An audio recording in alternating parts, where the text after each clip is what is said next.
Indonesia sebagai kekuatan baru ekonomi dunia masih menghadapi masalah klasik.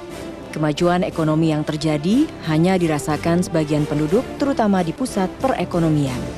Tidak meratanya pembangunan, khususnya di kawasan timur Indonesia, melemahkan daya saing Indonesia akibat ekonomi berbiaya tinggi. Pemanfaatan berbagai komoditas dari kawasan timur Indonesia memerlukan biaya ekstra akibat industri hilir masih terpusat di Pulau Jawa, sehingga harga barang menjadi sangat mahal. Ketidakseimbangan industri juga menyebabkan tingginya biaya pengangkutan. Penyebabnya adalah muatan kapal angkutan yang seringkali kosong ketika kembali dari wilayah timur, sehingga akhirnya membebani tarif angkutan. Indonesia membutuhkan pusat industri dan perdagangan di wilayah timur Indonesia yang mampu mengimbangi Pulau Jawa, serta dapat memaksimalkan potensi besar kawasan timur Indonesia. Pemerintah perlu membangun kota dunia pusat perekonomian berskala Jakarta di wilayah timur Indonesia, sehingga dapat mempercepat pertumbuhan ekonomi nasional. Bukan sekedar pertumbuhan ekonomi yang tinggi ataupun stabil, namun pertumbuhan ekonomi yang merata dan dapat dinikmati oleh seluruh rakyat. Makassarkah kota dunia itu?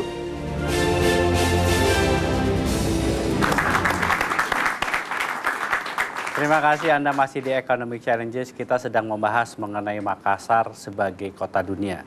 Pak Ilham, tanpa bermaksud untuk mengagungkan masa lalu, tapi fakta mengatakan bahwa di abad ke-16 Makassar itu sudah harum ke seluruh dunia. Betul. Sebagai kota utama di Asia. 500 tahun setelah abad ke-16 tentunya tantangannya berbeda. Ya, betul. Apa sebetulnya yang ingin dibawa dari Makassar ke depan? Kenapa kemudian visi yang tertuang dalam RPJMD kami, Makassar menuju kota dunia berlandas kearifan lokal, yaitu dilandasi oleh semangat abad ke-16 itu. Bahwa ketika abad ke-16, akhir abad ke-16, awal abad ke-17, Makassar menjadi pusat perdagangan terbesar di Asia Pasifik karena memiliki bandar yang terbesar keempat yang ada di Indonesia. Nah, oleh karena itu semangat itu yang kemudian mendorong saya bagaimana mengembalikan kejayaan Makassar. Tidak dalam konteks menuju kota dunia seperti kota-kota yang sudah berkembang di negara-negara berkembang, tetapi posisi Makassar sebagai pusat pada kawasan timur Indonesia ini bisa menjadi modal kuat. Oleh karena itu semangat itulah yang mendorong saya membuat perencanaan dibantu oleh Pak Dhani, Pak Hamid sebagai pengamat ekonomi, Pak Dhani penata ruang. Mari kita duduk sama-sama, melibatkan semua stakeholder bahwa apa yang harus kita lakukan. Kalau jadi pusat itu kan artinya fasilitas yang tersedia harus cukup lengkap. Itulah yang kemudian ketika orang mengatakan Makassar sebagai pintu gerbang, saya mengatakan tidak saatnya lagi Makassar menjadi pintu gerbang. Bagaimana menciptakan Makassar menjadi living room kawasan timur Indonesia. Menciptakan Makassar sebagai ruang keluarga sehingga interaksi orang memberikan efek ekonomi. Ya, nilai tambah bagi masyarakat. Saya melahirkan. Memang tidak gampang.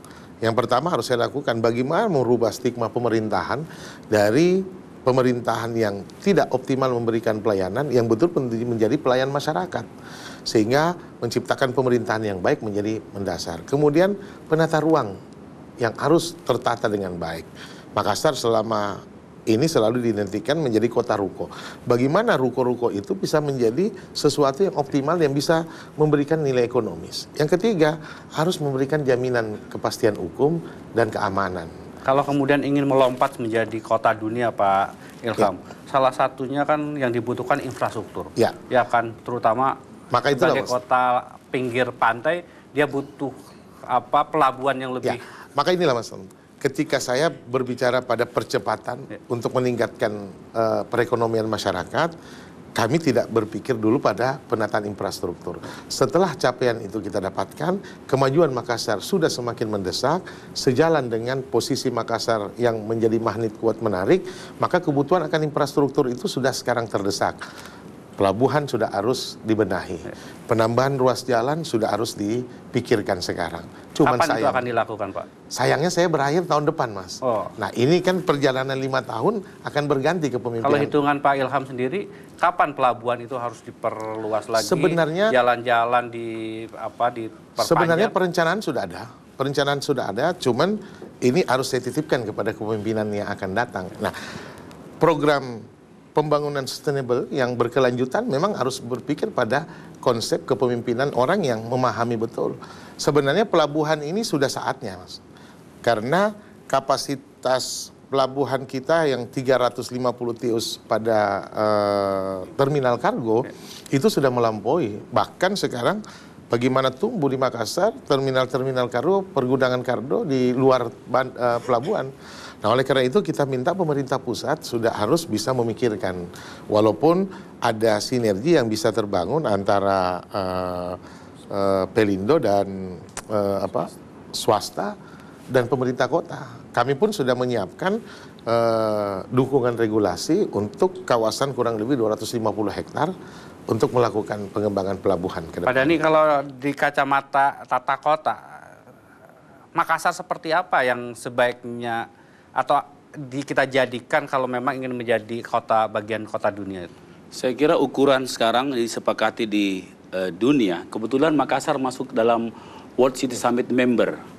2 kota di Indonesia, Makassar dan Jakarta. Tapi Jakarta kan provinsi. Nah, kita ini seperti berjuang sendiri. Livability itu menyangkut baik masyarakat maupun investasi. Nah, investasi dan masyarakat itu punya satu kebutuhan, infrastruktur. Nah, tentunya satu kota yang maju adalah banyaknya orang masuk. Dan kota yang banyaknya orang masuk, maju kota itu. Jadi hukum terbalik. Nah, saya kira misalnya begini, perlu ada perumusan atau dukungan atau intervensi pemerintah pusat untuk membantu, karena demi Indonesia. Jangan dilihat kota Makassar berdiri sendiri, tapi jadikan kota Makassar menjadi trigger untuk Indonesia Timur. Living room Indonesia Timur. Nah, kalau misalnya beban pemerintah pusat ingin berbagi bagaimana mengembangkan Indonesia Timur bisa 2 kali tambah baik, itu paling tidak ada intervensi, ada kebijakan yang jelas, ada regulasi yang jelas bagaimana Makassar menjadi pusat distribusi barang dan jasa dan keuangan. Nah, kita tahu itu ditentukan oleh infrastruktur pelabuhan dan airport. Airport kita sudah perlu di-extend lagi, ditambah lagi. Dan pelabuhan kita, saya kira sekarang sudah jelas sekali pengantrian kapal luar biasa. Nah, sudah saatnya ada intervensi baik secara keuangan atau dukungan yang jelas terhadap. Kenapa? Karena tadi kita lihat transportasi cost lah yang paling tinggi dalam perdagangan di Indonesia Timur. Pecahkan dulu bottlenecking itu. Dan saya kira pemerintah sekarang adalah bottlenecking. Ingin menembus atau membuat terobosan pada bottlenecking ini. Nah, saya kira itulah yang paling mendasar, termasuk infrastruktur jalan. Kita butuh sekarang, Pak, Mas Tom, jalan lingkar, jalan terusan, kita butuh jalan tol.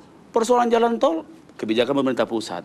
Pemerintah kota cuma sudah mempersiapkan master plan yang begitu bagus. Tapi bagaimana melaksanakan, ada masing-masing wewenang.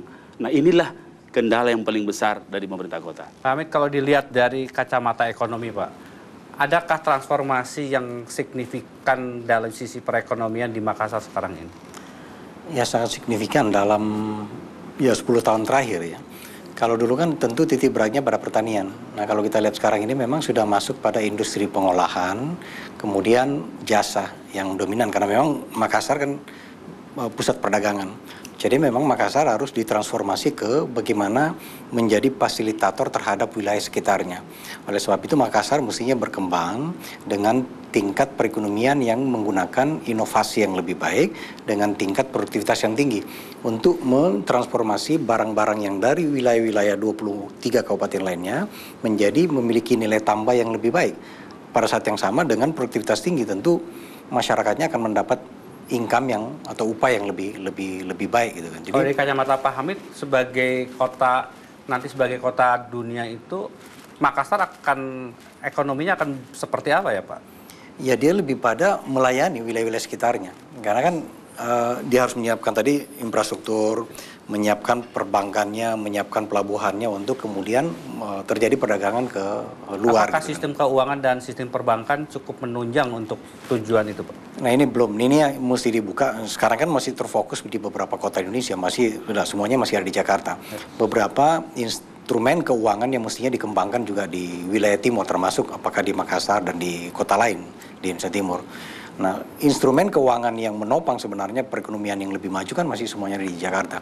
Yang ada di Makassar kan masih pada lembaga keuangan bank, ya, terbatas pada perbankan. Ini yang kemudian harus dibuka. Makassar mestinya, tapi ya lagi-lagi ini membutuhkan dorongan kebijakan politik, ya, politik apa bisa nasional. dilakukan Pak Ilham untuk meyakinkan Jakarta bahwa sistem keuangan dan perbankannya bisa lebih menopang kemajuan dan dinamika yang tinggi dari Makassar? Ya sebenarnya Mas, yang kalau kita melihat bahwa salah satu alat ukur yang selalu kami meyakinkan kepada pemerintah pusat bahwa bagaimana sektor produktivitas masyarakat yang bisa terukur dari PAD kita. Selama era kepemimpinan saya, loncatan PAD ini 1000%. Dari tahun 2004 56 miliar, sekarang menjadi 523 miliar.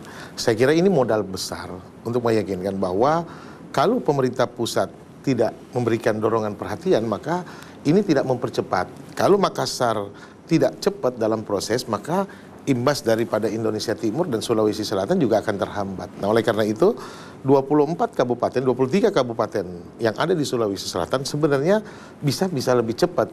Karena sektor pertanian bisa menjadi andalan, kita pada sektor pengolahan industri.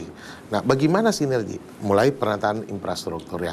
Kebetulan kemarin Pak JK, waktu zamannya Pak JK Wapres, dia betul-betul concern bagaimana membangun poros Makassar Parepare. Dan alhamdulillah sekarang. Dan pasti sepanjang kabupaten yang dilewati ini akan terasa benar bahwa tingkat hasil produksi akan lebih cepat. Dan kemudian pengolahannya, nilai ekonomisnya juga akan dirasakan oleh masyarakat kita. Pak Ilham, tadi dikatakan bahwa memang peran Makassar itu selalu kuat dibanding terhadap Sulawesi Selatan sampai 48%. Bagaimana kemudian menularkan juga ke provinsi kabupaten kota yang lain supaya kemudian makin mempercepat kembali pertumbuhan Makassar? Inilah salah satu kendala kita adalah pada sisi infrastruktur jalan. Kalau kemudian infrastruktur jalan dalam penataan konsep yang bagus, pasti akan terasa bahwa daerah-daerah yang ada di sekitar Makassar harus bisa berbarengan. Tetapi ternyata kalau tidak didukung oleh infrastruktur yang baik, di satu sisi keterbatasan kami punya pada ruas wilayah untuk pembangunan jalan nasional, maka ini akan tidak memberikan nilai tambah. Makassar akan tumbuh dengan percepatannya, akan besar dengan kemampuan sendiri, tanpa dirasakan oleh daerah sekitarnya. Dan saya kira ini tidak terlalu bagus untuk Sulawesi Selatan ke depan. Pak Dhani, kalau tidak salah kan Makassar masuk dalam konsep master plan percepatan pembangunan Indonesia. Sejauh mana hal itu sebetulnya sudah dilaksanakan di Makassar? Ya. Makassar ini kan menjadi bahagian daripada MP3I, kalau tidak salah 4 untuk Sulawesi. 456 kan koridor 456 yang ada di Indonesia Timur, 3 koridor. Nah, cuma memang saya melihat MP3I ini tidak didukung oleh tata ruang. Padahal super regulation kita kan tata ruang, Pak. Nah, saya kira perlu segera, saya sudah pernah mengusulkan pemerintah pusat bahwa MP3I itu harus segera didukung oleh tata ruang. Karena kalau tidak, ini saling kontraproduktif. Nah, saya kira perlu jangan menafikan bahwasanya posisi Makassar, seperti misalnya begini, posisi seaport untuk hub seaport antara Bitung dengan Makassar. Nah, di MP3I Bitung. Ya. Padahal kenyataannya Makassar suka tidak suka itu sudah menjadi bagian daripada hub secara informal. Nah, ini kan tidak jadi kontraproduktif. Ya. Nah, itu salah satu kasus.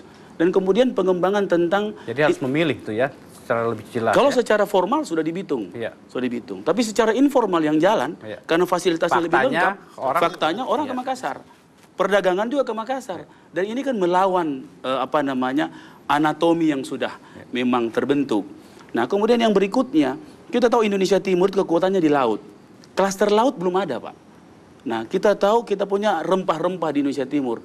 Rempah ini dalam klaster pulau-pulau kecil, serpihan pulau kecil, itu mesti diikat. Dan memang selama ini dalam sejarah, itu sudah terbukti bahwa Makassar lah yang bisa kita mencoba men-trigger semua hal itu. Sehingga kepentingan pemerintah pusat terhadap Makassar sangat besar untuk bagaimana dibantu dengan intervensi regulasi yang sedikit diberikan otonomi kepada pemerintah kota, dan saya kira Indonesia Timur akan mulai bangkit dengan bagaimana Makassar kita. Apalagi yang perlu dilakukan Pak Hamid untuk menjadikan Makassar itu sebagai kota dunia dalam pandangan? Ya, paling utama sekarang dalam 3-4 tahun ke depan adalah infrastruktur. Nah, memang masalahnya infrastruktur, kemudian pertanyaannya bagaimana menyelesaikannya, karena tentu terkait dengan pembiayaan. Nah, kalaupun kita lihat bahwa ada rencana dalam MP3I, tapi dalam MP3I berapa persen kemampuan pemerintah baik nasional maupun daerah untuk menyelesaikan. Lagi-lagi ujungnya adalah bagaimana pemerintah bisa menggandeng swasta investasi untuk melakukan investasi di bidang infrastruktur. Itu sebenarnya kuncinya untuk menopang perkembangan yang drastis di 2-3 tahun ke depan di Makassar. Pak Hamid, nanti saya ingin tanya Pak Hamid, apa hal-hal yang harus menjadi perhatian? Karena kan pembangunan ini harus terus berlanjut. Ya akan ada pilkada di Makassar, tetapi bagaimana pilkada tidak mengganggu proses pembangunan, tapi kita harus jalan saat, jangan kemana-mana, tetaplah di Economic Challenges.